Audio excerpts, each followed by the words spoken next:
नमस्कार दोस्तों, स्वागत है आपका प्रतियोगिता हाउस यूट्यूब चैनल में। दोस्तों, हम लोग पढ़ रहे हैं फिजिकल फीचर्स ऑफ इंडिया और इसके अंदर हम लोगों ने हिमालय, भारत की नदियाँ, हिमालय से निकलने वाली नदियाँ और प्रायद्वीपीय भारत में प्रवाहित होने वाली नदियों के बारे में पढ़ लिया है। आज हम डिस्कस करने जा रहे हैं प्रायद्वीपीय भारत के कुछ फिजिकल फीचर्स के बारे में। देखिए, प्रायद्वीपीय भारत के फिजिकल फीचर्स में हम लोगों ने अरावली पर्वत को ऑलरेडी कवर कर लिया है। यानी कुछ इस प्रकार के फिजिकल फीचर्स पाए जाते हैं भारत के प्रायद्वीपीय पठार में। कौन कौन से?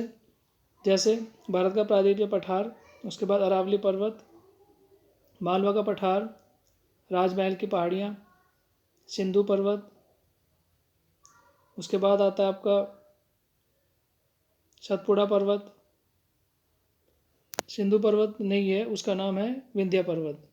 उसके बाद सतपुड़ा पर्वत, उसके बाद दक्कन का पठार, पूर्वी घाट पर्वत, पश्चिमी घाट पर्वत, नीलगिरी हिल्स, उत्तर के मैदान, पूर्वी घाट मैदान और पश्चिमी घाट मैदान। तो ये जो फिजिकल फीचर्स ऑफ इंडिया है, ये हम लोग ऑलरेडी इनके बारे में ब्रीफली मैंने आपको पहले से लेक्चर्स में बता दिया था और इसी क्रम में हम लोगों ने अरावली पर्वत को ऑलरेडी कवर कर लिया है। आज हम पढ़ने जा रहे हैं मालवा का पठार। तो मालवा के पठार को पढ़ते हुए देखिए, हम लोग पढ़ लेते हैं इसके बारे में कुछ इंपॉर्टेंट फैक्ट्स हैं मालवा के पठार के बारे में। देखिए, मालवा का पठार दक्षिण में विंध्य पर्वत, ध्यान से आप देखिएगा। मालवा का पठार दक्षिण में विंध्य पर्वत और उत्तर में अरावली पर्वत के बीच फैला हुआ है। यानी अगर आप बात करें, अगर इस प्रकार से आप इंडिया के मैप की बात करें, अगर आप इस प्रकार से, ठीक है, तो यहाँ पर राजस्थान और गुजरात, ठीक है, दिल्ली, राजस्थान, गुजरात में फैला हुआ है आपका अरावली पर्वत। उसके दक्षिण में आपको यहाँ मिलेगा क्या? यहाँ पे दक्षिण में आपको मिलेगा मालवा का पठार और उसके बाद फिर आपको मिलेगा क्या? विंध्य पर्वत और फिर मिलेगा आपको सतपुड़ा पर्वत। तो इस प्रकार से ये फैला हुआ है, ठीक है। तो ये जो फैक्ट्स हैं आप याद रखिएगा। तो विंध्य पर्वत और उत्तर में अरावली पर्वत के बीच में फैला हुआ है आपका क्या? मालवा का पठार। मालवा के पठार से क्या क्या होता है? देखिए, मालवा का पठार का जो ढाल है वो उत्तर की ओर है। इसी का कारण है कि मालवा के पठार से निकलने वाली जो नदियां हैं वो प्रवाहित होती हैं कहाँ? उत्तर दिशा की तरफ, और यमुना नदी और गंगा नदी में जाकर मिल जाती है। तो मालवा का पठार का निर्माण लावा से हुआ है। मैं आपको पहले ही बता चुका हूँ, जितना भी भारत का प्रायद्वीपीय पठार है, ये जो पठारी हिस्सा है, उस पूरे पठारी हिस्से का ये जो मैंने आपको बताया था, यहाँ पे देखिए, ये जो पूरब जो यहाँ से आप ये मान लीजिए है पूर्वी घाट पर्वत, फिर ये है आपका पश्चिमी घाट पर्वत, ठीक है, ये मालवा का पठार और इधर ये आता है आपका राजमहल की पहाड़ियाँ। तो ये जो हिस्सा आप देख रहे हैं, ये वाला जिसको मैं कलर कर रहा हूँ, ये हिस्से को हम बोलते हैं दक्कन ट्रैप के अंदर। दक्कन ट्रैप इसी के अंदर आता है और प्रायद्वीपीय भारत का पठार भी इसी के अंदर आता है, ठीक है। तो ये जो हिस्सा है ये क्या है? लावा से मिलकर बना हुआ है, लावा चट्टानों से मिलकर बना हुआ है। इसीलिए यहाँ पर जो है बेसाल्ट चट्टानें बहुत अधिक मात्रा में पाई जाती हैं, ठीक है। तो मालवा का पठार निर्माण लावा से हुआ है, अर्थात बेसाल्ट चट्टानों से हुआ है, ठीक है। इसी कारण इसकी जो मिट्टी है वो काली है और प्रमुख रूप से इस पठार में 3 नदी निकलती हैं। कौन कौन सी नदियाँ हैं? देखिए, सबसे पहले नदी यहाँ पर निकलती है चंबल नदी, फिर काली सिंध और फिर बेतवा। ये तीनों नदी प्रवाहित होती हैं उत्तर की तरफ। तीनों नदी प्रवाहित होती हैं उत्तर की तरफ और मालवा पठार से बहने वाली नदियों ने उन्हें काट छाँट कर बीहड़ भूमि या खड्ड में परिवर्तित कर दिया है। जो ये मालवा का पठार है, तो यहाँ से जो निकलने वाली जो नदियाँ हैं वो बीचों बीच बहती हैं मालवा के पठार के, और फिर ऊपर से जाकर कहाँ मिल जाती हैं? आपका यमुना रिवर में मिल जाती है। ये यहाँ पर यमुना रिवर है, ठीक है। तो ये जो नदियाँ प्रवाहित होती हैं मालवा के पठार के अंदर से, इन नदियों ने ये जो मालवा का पठार है इसको क्या कर दिया है? काट छाट दिया है। तो वहाँ पर आपको गहरी गहरी खाइयाँ मिलेंगी जिनके होकर जो नदियाँ हैं वो प्रवाहित होती है, ठीक है। बिहड़ उसको बोलते हैं या खड्ड उसको बोलते हैं, ठीक है, बिहड़ भूमि या खड्ड, ठीक है। तो उसके बाद ये आप देखिए, अवनालिका नाली या खड्ड, अवनालिका नाली या खड्ड अपर्दन का जो उदाहरण है वो चंबल नदी की घाटी को माना जाता है, ठीक है। चलिए फिर आगे चलते हैं। अभी जो मैं आपको बता रहा था फिजिकल फीचर्स ऑफ इंडिया में, भारत के प्रायद्वीपीय पठार में कौन कौन से फीचर्स पाए जाते हैं देख लीजिए। अरावली पर्वत, मालवा का पठार, विंध्य पर्वत, सतपुड़ा पहाड़ियाँ, छोटा नागपुर पठार, पश्चिमी घाट पर्वत, पूर्वी घाट पर्वत, अन्नामलाई पहाड़ी, कार्डमम पहाड़ी और नीलगिरी पहाड़ी। ये फिजिकल फीचर्स इंडिया के अंदर आते हैं। नीलगिरी पहाड़ी के बाद दक्कन का पठार और शिलोंग का पठार। ठीक है, तो इतने यानी 12 फिजिकल फीचर्स हैं, 12 स्थलाकृतियाँ हैं जो भारत के प्रायद्वीपीय पठार के अंतर्गत आती है। इनको हम एक एक करके पढ़ेंगे। हम नीलगिरी अरावली पर्वत ऑलरेडी पढ़ चुके हैं। उसके बाद हमने मालवा का पठार भी पढ़ लिया है। अभी आगे पढ़ते हैं। देखिए, छोटा नागपुर पठार। छोटा नागपुर पठार से स्टार्ट करते हैं। छोटा नागपुर पठार झारखंड और पश्चिम बंगाल राज्यों में विस्तृत है। बहुत इंपॉर्टेंट है, याद रखिएगा। ये छोटी छोटी इन्फॉर्मेशन हमेशा क्वेश्चंस बनता है इन्हीं से। इस पठार से 2 प्रमुख नदियाँ निकलती हैं। कौन कौन सी? दामोदर नदी और स्वर्णरेखा नदी। ठीक है, दोनों नदियाँ कहाँ से निकलती है? छोटा नागपुर पठार से। दामोदर नदी और स्वर्णरेखा नदी जो कि प्रवाहित होती हुई कहाँ मिल जाती है? बंगाल की खाड़ी में। ठीक है, बे ऑफ बंगाल में जाकर मिल जाती है। उसके बाद आगे चलते हैं। उसके बाद देखिए, दामोदर नदी अपनी भ्रंश घाटी में बहते हुए, दामोदर नदी अपनी भ्रंश घाटी में बहते हुए हुगली नदी में मिल जाती है। दामोदर नदी छोटा नागपुर पठार को 2 हिस्सों में बांटती है। ठीक है, तो ये जो इन्फॉर्मेशन है आप याद रखिएगा। आगे चलते हैं। देखिए, कौन कौन से जो दामोदर नदी है वो क्या करती है? छोटा नागपुर पठार को 2 भागों में बांटती है। कौन कौन से? हजारीबाग पठार और रांची का पठार। तो उसके बाद देखिए, खनिज संपदा से युक्त है। कौन कौन से? यानी जो हजारीबाग पठार है और जो रांची पठार है, ये दोनों के दोनों क्या है? खनिज संपदा से युक्त है। यहाँ पर बहुत सारे मिनरल्स पाए जाते हैं। रांची पठार को भारत में संप्राय मैदान का उदाहरण है। देखिए, यूरोप के अंदर में 2 नदियाँ बहती हैं। ठीक है, यूरोप के अंदर में राइन नदी घाटी है। राइन नदी घाटी, वहाँ पर क्या है? बहुत ज़्यादा खनिज संपदा मिलती है। उसी प्रकार से इंडिया के अंदर भी रांची का जो पठार है, ठीक है, यहाँ पर बहुत ज़्यादा खनिज संपदा पाई जाती है। इसीलिए उसको उदाहरण माना जाता है, संप्राय माना जाता है। किसका? खनिज का, क्योंकि यहाँ पर बहुत ज़्यादा खनिज पदार्थ पाए जाते हैं।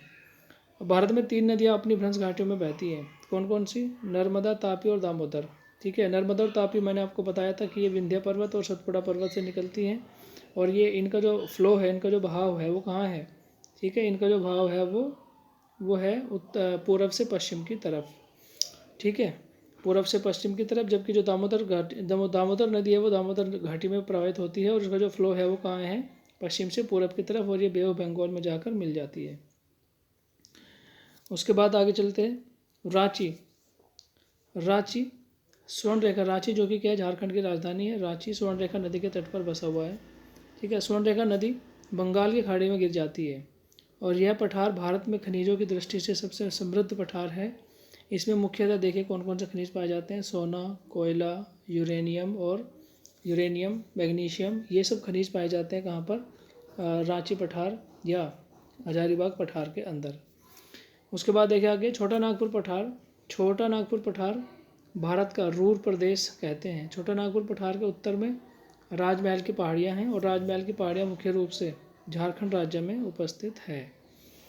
ठीक है, ये छोटी छोटी इन्फॉर्मेशन है, इनको आप मैप के थ्रू कनेक्ट करिएगा और मैप के थ्रू कनेक्ट करने के बाद ये आपके माइंड में छप जाएगी, आप इनको नहीं भूल पाएंगे। नेक्स्ट आगे देख लेते हैं। विंध्य पर्वत के दक्षिण में नर्मदा भ्रंश घाटी है। ये मैं ऑलरेडी आपको बता चुका हूँ, नर्मदा भ्रंश घाटी। उसके बाद नर्मदा भ्रंश के दक्षिण में क्या है? सतपुड़ा पहाड़ी है और सतपुड़ा पहाड़ी के दक्षिण में क्या है? तापी भ्रंश घाटी है। यानी तापी नदी वहाँ पर प्रवाहित होती है। तो नर्मदा नदी और तापी नदी दोनों को आप याद रखिएगा कहाँ प्रवाहित होती है। उसके बाद देखिए, बात करते हैं सतपुड़ा पहाड़ी।